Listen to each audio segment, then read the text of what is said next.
वळ्यात पुढल्या बातमीकडे कांद्यावरील 20% निर्यात शुल्क हटवण्याची मागणी होते। नाशिक जिल्ह्यातल्या लोकप्रतिनिधींनी फडणवीसांकडे ही मागणी केलेली आहे। दादा भुसेंसह नाशिकातील काही आमदारांनी फडणवीसांकडे ही मागणी केली आहे। निर्यात शुल्क कमी न केल्यास कांदा दर कमी होण्याची शेतकऱ्यांना भीती आहे।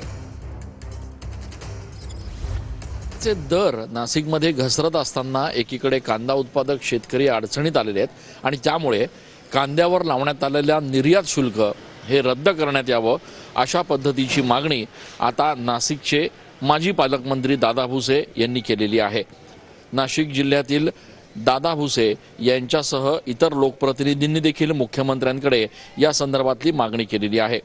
कांदा निर्यात शुल्कामुळे कांदा निर्यातीसाठी अडचण होते आहे आणि त्यामुळे कांदा निर्यात शुल्क पूर्णपणे हटवण्याची मागणी दादा भुसे आणि इतर लोकप्रतिनिधींनी थेट मुख्यमंत्र्यांकडे केलेली आहे।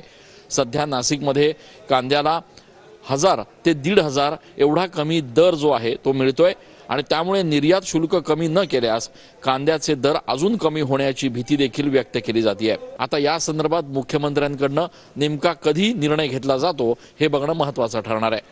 कॅमेरा पर्सन आकाश येवलेसह मी चंदन पूजाधिकारी, TV9 मराठी।